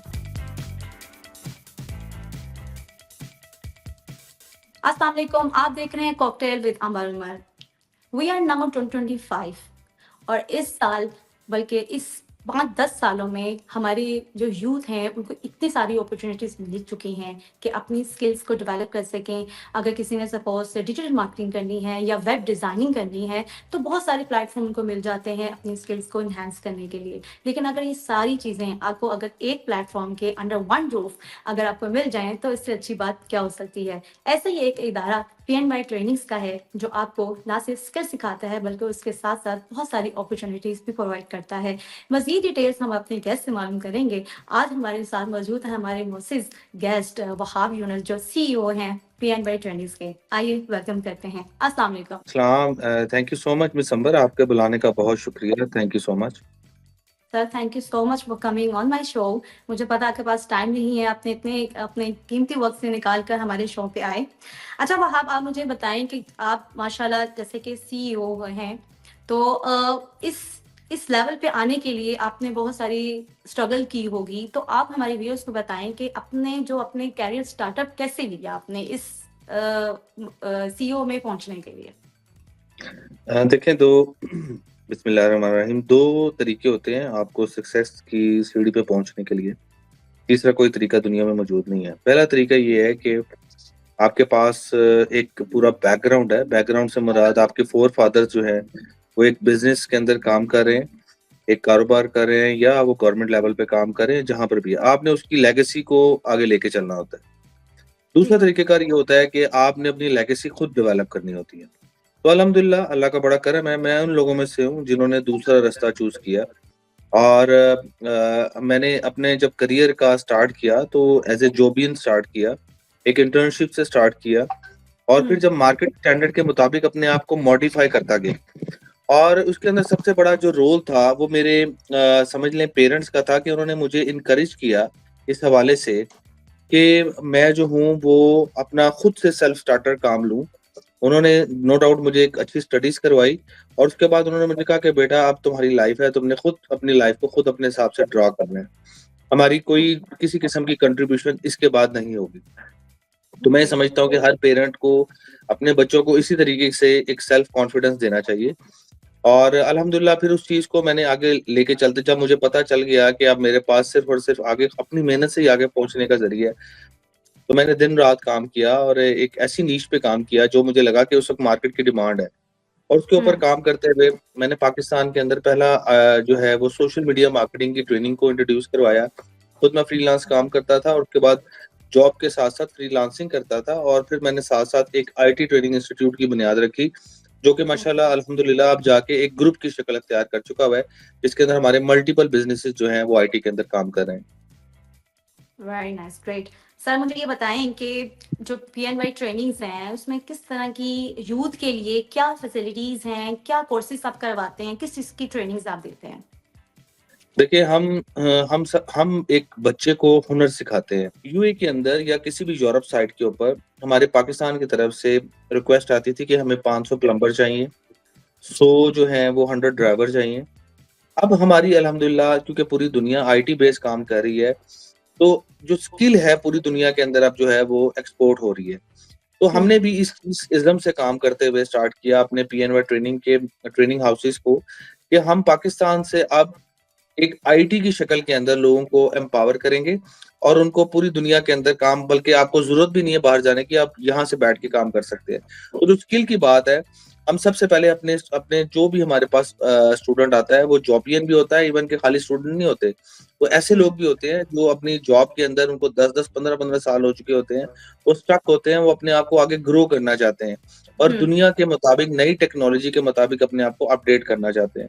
तो हम उन लोगों को इस तरह की वो आईटी की स्किल्स देते हैं जिसमें graphic designing, website development, AI, robotics और इसके अलावा क्लाउड कंप्यूटिंग जैसी जो है हम उनको हाई टेक ट्रेनिंग्स प्रोवाइड करते हैं जिनकी मदद से वो लोकल और इंटरनेशनल मार्केट के अंदर काम करते हैं। ठीक है, तो आपकी जो ऑर्गेनाइजेशन है वो लाहौर बेस ही है या लाहौर से बाहर भी आप कोई अपॉर्चुनिटीज या आपकी कोई पीएनवाई ट्रेनिंग्स वहाँ पे भी इंस्टीट्यूट कोई अवेलेबल है? क्योंकि बहुत सारे लोग जो है वो लाहौर से बाहर होते हैं, वो आपको अप्रोच करना चाह रहे थे लेकिन वो कर नहीं पाते, तो उन लोगों के लिए क्या है, क्या ऑनलाइन आप प्रोवाइड करते हैं फैसिलिटीज या ऑन साइट होती है बस? जी मैडम, फर्स्ट ऑफ ऑल मैं आपको बताता चलूँ कि पीएनवाई ट्रेनिंग का हेड ऑफिस जरूर लाहौर में है और हमारी 4 ब्रांचेस लाहौर में मौजूद हैं, लेकिन हम इसके अलावा इस्लामाबाद में हमारी ब्रांच है, रावलपिंडी में हमारी ब्रांच है, मुल्तान में हमारी ब्रांच है, सरगोदा में हमारी ब्रांच है। तो हम पंजाब के मुख्तलिफ जोन्स के अंदर काम कर रहे हैं और इसके अलावा पूरे पाकिस्तान में और पूरी दुनिया में हम ऑनलाइन ट्रेनिंग्स, तो यही सारी हमारी ट्रेनिंग्स जो है फिजिकल प्लस ऑनलाइन होती हैं। तो वो कोई भी बंदा किसी भी कॉर्नर से बैठ के जो है, और अब अल्हम्दुलिल्लाह हम पाकिस्तान का पहला आईटी ट्रेनिंग इंस्टीट्यूट मल्टीनेशनल बनने जा रहा है। हम अपनी इंशाल्लाह यूएई ब्रांच जो है वो हम उसको इसी महीने में इनॉग्रेट करने जा रहे हैं। Okay, very nice. वहाब, आप मुझे ये बताएं कि आपके बहुत सारी कॉन्फ्रेंसेस होती हैं, मैंने भी देखी हैं आपकी कॉन्फ्रेंसेस, माशाल्लाह बहुत इन्हांस करती है जो हमारे न्यू कमर्स होते हैं उनकी स्किल्स को भी, और बहुत सारी अपॉर्चुनिटीज प्रोवाइड करती हैं। तो हमारे व्यूअर्स को बताएं कि जो आप कॉन्फ्रेंसेस आपकी अटेंड करना क्यों ज़रूरी है, क्या अपॉर्चुनिटीज वहाँ पे मिलती हैं और क्या ये फ्री ऑफ कॉस्ट होती हैं आपकी कॉन्फ्रेंसेस? जी, आपने बड़ा अच्छा क्वेश्चन किया। अल्हम्दुलिल्लाह पीएनवाई ग्रुप जो है उसका एक प्रोडक्ट है पीएनवाई कॉन्फ्रेंस। मैं आपको सबसे पहले बताता हूँ कि मुझे कॉन्फ्रेंस में आने की क्यों जरूरत पड़ी। पहली तो बात ये है कि पूरी दुनिया के अंदर जो है इस वक्त आप देख लें तो आए दिन कोई ना कोई एक इवेंट कॉन्फ्रेंस की शक्ल में पूरी दुनिया में हो रहा होता है, और स्पेशली जो डेवलप्ड कंट्रीज हैं उसमें हर दिन कोई ना कोई, कभी इनोवेशन वीक के नाम से, कभी डिजिटल वीक के नाम से, मतलब हर ट्रेड के अंदर, हर नीश के अंदर वो लोगों को बुलाते हैं, पूरी दुनिया से इनवाइट करते हैं, कभी वर्ल्ड इकोनॉमिक फोरम के नाम से, तो इस तरह की, कभी लीव के नाम से। अब देखिए दुनिया के अंदर कितनी बड़ी कॉन्फ्रेंस लीव के नाम से, सऊदी अरेबिया उसको हर साल ऑर्गेनाइज करवाता है, वेब समिट कतर करवाता है। तो इसका मकसद बताऊं क्या होता है? इसका मकसद ये होता है कि पूरी दुनिया से इन्वेस्टर को और लोकल इन्वेस्टर को एक जगह पे खड़ा कर देना और उसके बाद वहां से बिजनेस अपॉर्चुनिटीज को लेकर चलना। अनफॉर्चुनेटली पाकिस्तान में गवर्नमेंट स्पॉन्सर्ड बहुत कम कॉन्फ्रेंसेस होती हैं, तो बहुत कम ऐसे लोग हैं जो इसमें इन्वॉल्व हैं, लेकिन प्राइवेट लेवल पे अभी भी बहुत कम काम हो रहा है। मैं समझता हूँ वो भी ना होने के बराबर है। तो इसी चीज को देखते हुए हमारे ग्रुप ने ये सोचा कि हम पीएनवाई कॉन्फ्रेंस को इंट्रोड्यूस करवाएं, और ये अल्हम्दुलिल्लाह हमारी तीसरी मेजर लगातार कॉन्फ्रेंस होने जा रही है, जो कि इस साल भी इंशाल्लाह 18 जनवरी 2025 में रॉयल पाम में होने जा रही है। और इस कॉन्फ्रेंस का ऑब्जेक्टिव है ट्रिपल हेलिक्स मॉडल, जिसके अंदर हमारा मकसद ये है कि हम एकेडमिया, हम गवर्नमेंट लेवल और कॉर्पोरेट को एक जगह पे इकट्ठा करेंगे और उनको वहां के की नोट स्पीचेस होंगी, चीफ गेस्ट आएंगे, पैनल डिस्कशन होंगी, एग्जीबिशन होगी, नेटवर्किंग लॉन्च होगा, और वहां पर पूरे पाकिस्तान से लोगों को इनवाइट किया जा रहा है, जो वहां पर आकर एक लोगों से बिजनेस शेयरिंग होगी, और ये for the entry purpose totally free of cost है। हमने इसमें एंट्री की कोई फीस नहीं रखी, कोई भी आ सकता है और आके वहां से बेनिफिट ले सकते हैं। तो इसका मकसद ये है कि एक इकोसिस्टम को डेवलप करना और लोगों को ये बताना कि हमारे मुल्क के अंदर टैलेंट मौजूद है, लेकिन उनको इकट्ठा करने के लिए एक प्लेटफॉर्म चाहिए, और उस प्लेटफॉर्म को हमने पीएनवाई कॉन्फ्रेंस की शक्ल में हमने उसको कर दिया। और इसके अंदर इसमें सिर्फ स्पीचेस नहीं है, हम इसमें पूरे पाकिस्तान से ऐसे लोग जो अपने अपने डोमेन के अंदर बहुत अच्छा काम कर रहे हैं और उनकी अचीवमेंट्स हो चुकी हैं, हम उनको अवार्ड्स दिलवा रहे हैं, जिसमें women innovative women of the year का अवार्ड है, आइकन ऑफ द ईयर का अवार्ड है, यंग बच्चे जो बहुत अच्छा काम कर रहे हैं हम उनको यंग अचीवर अवार्ड दे रहे हैं, और स्टार्टअप ऑफ द ईयर। और हमने इस इवेंट के थ्रू उससे पहले प्री इवेंट्स करवाए हैं, जिसमें स्टार्टअप चैंपियनशिप करवाया है, जिसके अंदर 5 यूनिवर्सिटी से हमने 3 फाइनले में राउंड में पहले उन यूनिवर्सिटीज ने अपनी यूनिवर्सिटी के अंदर स्टार्टअप चैंपियनशिप ऑर्गेनाइज करवाया, और वहां से 3 बच्चे निकले, 3 ग्रुप्स निकले हैं जो कि बिजनेस एंटरप्रेन्योर्स बनना चाहते हैं। उसके बाद उन 5 यूनिवर्सिटीज का फाइनले अरफा करीम टावर में हुआ है, और उसमें से हमने टॉप 3 बच्चे जो निकले हैं वो कॉर्पोरेट के जजेस थे जो अपने डोमेन के अंदर काफी बड़ा लेवल पे बिजनेस कर रहे हैं, उन सब से हमने उनको जो है वो फिनाले में जज करवाया है। और वहां पर अब ये जो 3 टॉप निकले हैं इनको हम मेन फिनाले स्टेज से निकाल कर पीएनवाई कॉन्फ्रेंस के मेन स्टेज पे लाकर इनको कैश प्राइजेस और इनको हम बेनिफिट जो इनको जो है हम इनको एनकरेजमेंट करेंगे। तो ये एक प्रॉपर पूरा एक इकोसिस्टम है और उसकी भी एंट्री फीस 0 थी। Great initiative for the youth Wahab. मुझे ये बताएं कि ये सारी जो कॉन्फ्रेंसेस और वो अपॉर्चुनिटीज मिलती हैं, इन्वेस्टर्स भी आते हैं, तो आप मुझे व्यूअर्स को बताएं कि ये सारी अपडेट्स कहाँ से मिलेंगी? जैसे नई कॉन्फ्रेंसेस आ रही है जैसे 18, ये हम जो आम व्यूअर है हमें तो पता है, लेकिन उनको कैसे अपडेट्स मिलेंगी सारी? देखिए हमारी वेबसाइट मौजूद है, सोशल मीडिया लिंक्स मौजूद है, pnyc.pk वेबसाइट है। आप पीएनवाई कॉन्फ्रेंस के नाम से तमाम सोशल अकाउंट्स हमारे मौजूद हैं, आप उन पे जाएं और वहां पर जो है अपना रजिस्ट्रेशन फॉर्म फिल करें, वो फ्री ऑफ कॉस्ट है और आप जो है फिल करके उसको आपकी एंट्री ऑटोमेटिकली हो जाएगी। Thank you so much Wahab for joining us and sharing the insights of the PNY trainings. आज का प्रोग्राम आई होप आप सबको बहुत अच्छा लगा होगा और अपने कमेंट्स जरूर मुझे जो है वो यूट्यूब में कमेंट्स लाजमी करें ताकि हमें पता सके हम अपने आप को कैसे बेहतर बना सकते हैं।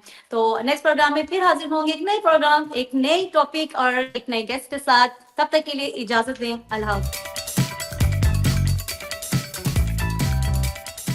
पाकिस्तान में मैंने देखा है कि किताब का जो कल्चर है वो तकरीबन खत्म होता जा रहा है, बहुत ज्यादा इंटरेस्ट खत्म होता जा रहा है। हमारी यूथ जो है वो सोशल मीडिया पे इतनी ज्यादा इंडल्ज हो चुकी हुई है कि वो बुक रीडिंग की तरफ आती ही नहीं है। क्या ऐसी असाइनमेंट्स दे रहे हैं कि बच्चों को जो किताबें हैं उनको कंसल्ट करना पड़े? 3 फैक्टर्स हैं जो हमारे बच्चों को किताबों से दूर ले गए। जिसको पढ़ने का शौक है उसने बाहर सूरत पढ़ना ही पढ़ना है। जनरेशन जी का खास तौर पे मैंने इसलिए जिक्र किया कि इनका जो अटेंशन स्पैन है ये बहुत कम है, तो उनका अटेंशन स्पैन मिल मिला के इस सारे कल्चर ने बर्बाद किया। कहानी सुनना, कहानी सुनाना ये इंसान की फितरत है, जितना मर्जी एआई डेवलप कर लें आप।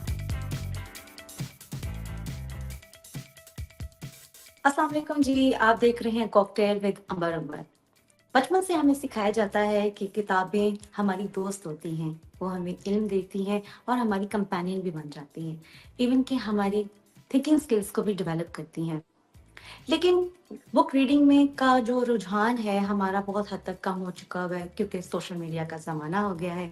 लेकिन हम कैसे इसको डेवलप करें, अपने इंटरेस्ट को कैसे किताब की तरफ लेकर आए, हमारी यूथ का जो डिस्कनेक्शन हो चुका हुआ है वो कैसे हम बहाल करें, इस सब के आंसर्स हमें मिलेंगे आज हमारे गेस्ट से। वो हमें बताएंगे कि कौन से स्टेप्स हमें लेने चाहिए, कौन सी किताबें हमें पढ़नी चाहिए। आज के जो हमारे गेस्ट हैं वो ना सिर्फ शायर हैं बल्कि एजुकेशनिस्ट भी हैं और राइटर भी हैं। आइए बात करते हैं अहमद नवाज से। अस्सलाम वालेकुम। वालेकुम अस्सलाम। कैसे हैं सर आप? मैं बिल्कुल ठीक हूँ। अंबर, आप कैसी हैं? अल्हम्दुलिल्लाह मैं ठीक हूँ। जी अहमद साहब, ये बताइएगा कि पाकिस्तान में जो किताब का कल्चर है ये क्यों तकरीबन खत्म ही हो गया, लेकिन क्यों होता जा रहा है, ये क्या वजह है? इसकी बुनियादी वजह यह है कि स्टेट ने अपनी जिम्मेदारी पूरी नहीं की और मेरा ख्याल है कि स्टेट की दिलचस्पियां भी मुख्तलिफ हैं, उसको दीगर मशागिल में वो अपने आप को इन्वॉल्व किए हुए है। देखिए, जिस चीज़ की सरपरस्ती रियासत करती है वो चीज़ पनपती है, फैलती है, फूलती है। तो यहाँ सूरत हाल ऐसी नहीं है।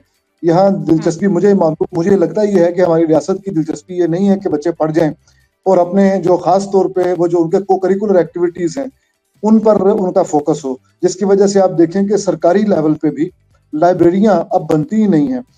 लाहौर शहर में जिसमें मैं रहता हूँ वहाँ देखिए कितनी सोसाइटीज नित नई बनती हैं, सरकारी भी गैर सरकारी भी।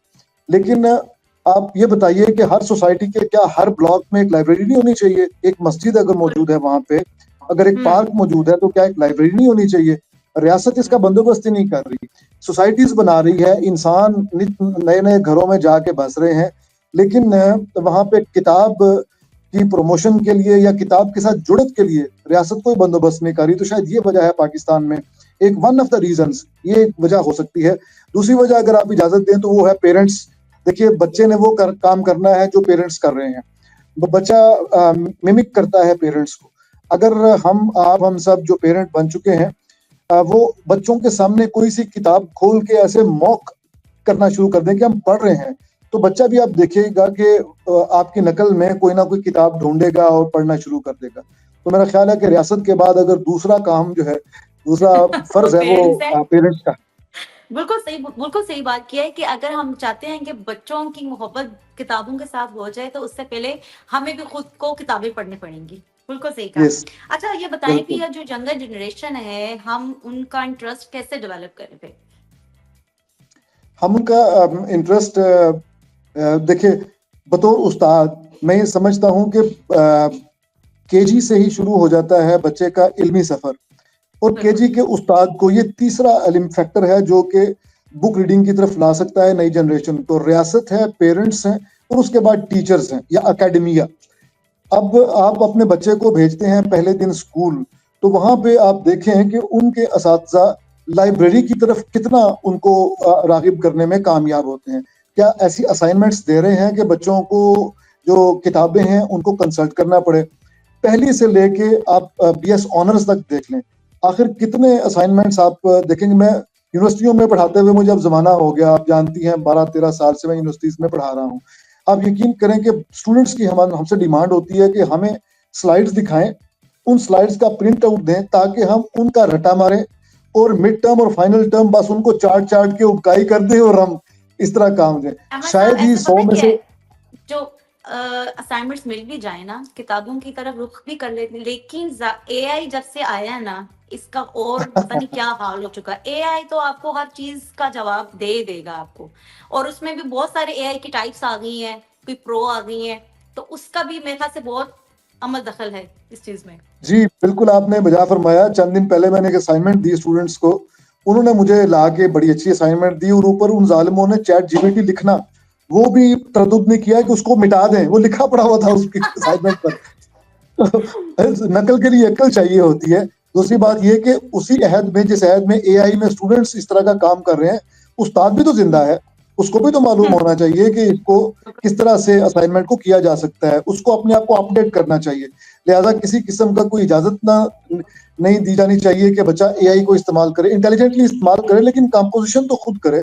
AI तो एक टूल है जिसने कि जैसे कि ऊंट के जमाने से अब जहाज का सफर आसान हो गया, इस तरह कहाँ आपको स्पेलिंग याद रखने पड़ते थे, कहाँ मुख्तलिफ जगहों पे खंगालना पड़ता था। अब AI आपको एक ही जगह पे बहुत सारी इंफॉर्मेशन कंपोज करके दे देती है, लेकिन आपने जवाब तो खुद ही तैयार करना है ना। और टीचर को भी मालूम होना चाहिए कि ये AI से खोद के निकाला है या खुद अपनी एनालिटिकल स्किल्स और क्रिएटिव स्किल्स को इस्तेमाल में लाते हुए ये जवाब उसने तलाश किया। तो मैं स्टूडेंट्स को, देखिए अब मैं आपको छोटी सी मिसाल देता हूँ। मैंने बच्चों से कहा मैक्सिम गोर्की का एक नॉवल है माँ, उसको अडेप्ट करके लेके आए, उस पर शॉर्ट फिल्म बनाए।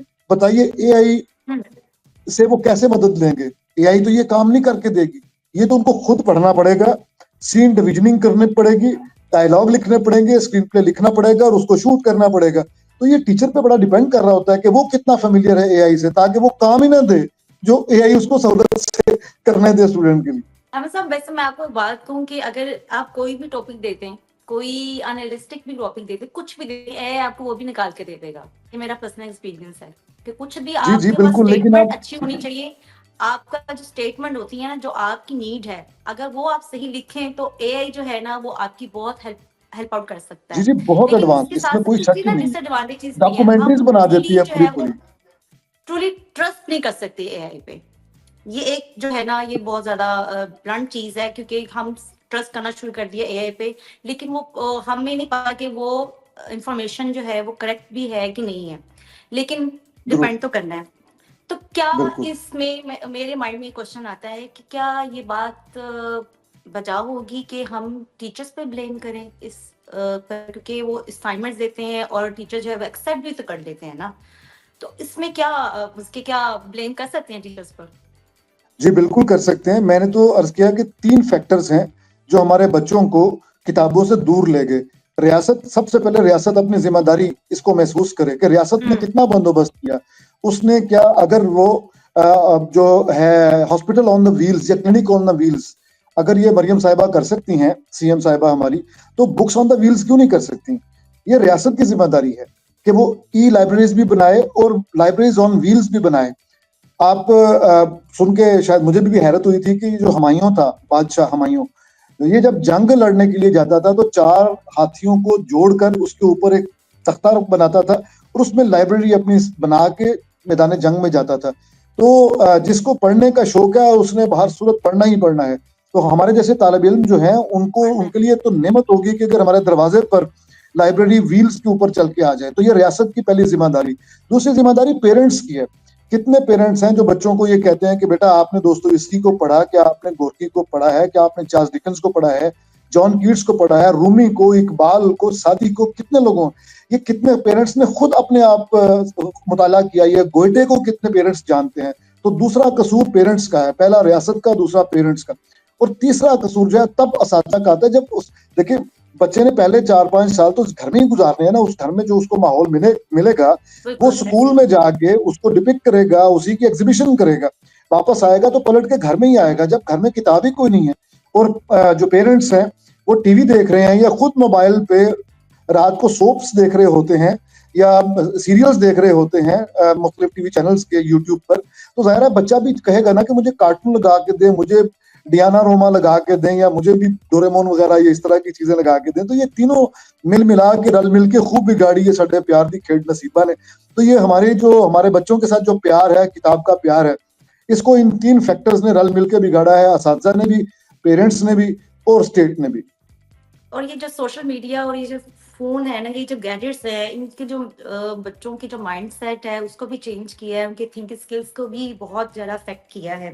अच्छा मुझे बताएं कि अब जो किताबें पढ़ना चाह रहे हैं हम, उनको पता नहीं होता कि कौन सी किताबें पढ़ें, क्योंकि थोड़ी सी किताबें अगर पढ़ना भी शुरू हो जाए तो वो इंटरेस्टिंग नहीं होती हैं, पढ़ना वहीं छोड़ देते हैं, तो पता ही नहीं है कि कौन सी। आप बच्चों के लिए थोड़ा सा रेकमेंड करेंगे कौन सी बुक्स ऐसी हैं जो पढ़नी चाहिए ताकि उनकी नॉलेज में जो है वो इजाफा हो और उनके मतलब की भी हो और इंटरेस्ट भी डेवलप हो।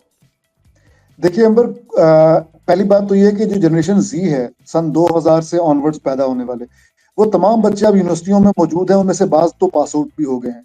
हमें इसी जनरेशन पे रिलाई करना है।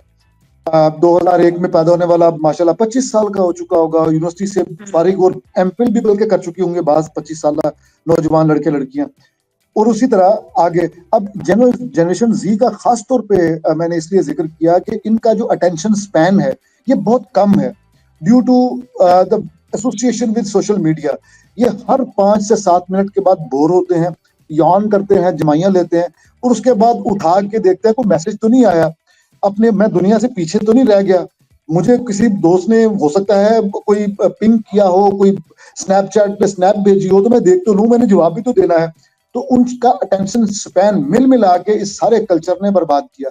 इस पर बिल्कुल अगेन वही 3 फैक्टर्स हैं, पेरेंट्स को भी चाहिए था, स्टेट को भी चाहिए था और हमारे असातिज़ा को भी चाहिए था कि इस पे तवज्जो दे। लेकिन अब चूंकि ट्रेन हाथ से निकल गई है, ये तो निकल गई है, तो जो जनरेशन अल्फा आई है 2010 के बाद वाली, हम उन पे इन्वेस्टमेंट कर सकते हैं। वो ये इन्वेस्टमेंट कर सकते हैं कि देखें कहानी सुनना, कहानी सुनाना ये इंसान की फितरत है। जितना मर्जी एआई डेवलप कर लें आप, जितने मर्जी आगे चले जाएं, हमारी स्टोरी टेलिंग के साथ हमारी जो जुड़त है वो कभी भी वीक नहीं हो सकती। बिल्कुल वैसे ही जैसे हम सांस लेना नहीं छोड़ सकते, हम कहानी सुनना, कहानी में दिलचस्पी लेना नहीं छोड़ सकते।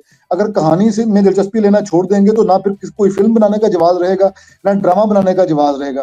तो आपका सवाल ये है कि किस तरह की किताबें हैं, तो मेरा जवाब ये है कि आप जनरेशन जी हो या जनरेशन अल्फा हो या उसके बाद बीटा, सन 2020 और 21 के बाद पैदा होने वाले, उन सबको कहानी सुनाएं, माएँ कहानी सुनाएं, वालिद जो है फादर्स वो कहानी सुनाएं।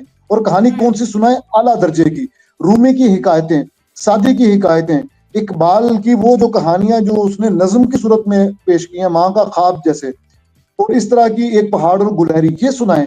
स्टोरी टेलिंग मैजिकल चीज है और जब वो बच्चे को सुना लें, जब वो एडल्ट हो जाए तो उसके बाद उसको अजीम लोग जो हैं वो जिसमें गोयटे आता है, जिसमें दोस्तोयेव्स्की आता है, जिसमें लियो टॉल्स्टॉय है, यानी जो जिन्नात बैठे हुए हैं रूस में, जो जर्मनी में, जो फ्रांस में, जो इटली में, जो बड़े लोग हैं, वेस्टलैंड लिखने वाले और दांते की डिवाइन कॉमेडी लिखने वाले, उनको ये स्टोरी की तरफ लेके आए। तो मेरा मशवरा यही है कि अगर किताब किसी बच्चे को आपने रागिब करना है तो कहानी की, जाते जाते अंबर सोफीज वर्ड, जॉस्टाइन गार्डर की नॉर्वेजियन एक उस्ताद है, उसका एक नॉवल है सोफीज वर्ड, दुनिया की हर जुबान में तर्जुमा हो चुका है। सोफी की दुनिया उर्दू में बड़ा शानदार तर्जुमा, ऐसा तर्जुमा किया है कि लगता है जी सोफीज वर्ल्ड, ऐसा तर्जुमा किया है उर्दू में सोफी की दुनिया कि लगता है कि लिखा ही उर्दू में गया है। शाहिद अमीन साहब ने तर्जुमा किया है इसका। ये हर घर में होनी चाहिए। आप अपने बच्चों को कहें कि वो पढ़ें और आपको उसके चैप्टर्स भी सुनाया करें, या आप और आपके जो स्पाउस हैं, मैं और मेरी जो वाइफ है, हर घर जो हमारी एज ग्रुप के हैं, जो आपकी एज ग्रुप के हैं, इन सबको चाहिए कि अपने बच्चों को वो नॉवल तो लाजमी पढ़ने के लिए दें, क्योंकि वो 8th क्लास के लिए लिखा है उसमें। बहुत शुक्रिया अहमद हमारे शो में आने के लिए। आई होप कि हमारी जनरेशन जो है वो अब किताबों की तरफ माइल हो जाए, क्योंकि बुक रीडिंग बहुत ज़रूरी है। अच्छा, क्योंकि हमारे सामने शायर बैठे हैं तो मैं एक शेर सुनाना चाहूँगी। किताबों की महक है दिल को बहलाने वाली, किताबों वाह की महक है दिल को बहलाने वाली, हर सफ़ा एक दास्तान सुनाने वाली। वाह वाह वाह, क्या बात। शुक्रिया। इसी के साथ मेरे प्रोग्राम को दे इजाजत। अगले प्रोग्राम में फिर हाजिर होंगी एक नई टॉपिक और एक नई गेस्ट के साथ। तब तक के लिए अल्लाह हाफिज।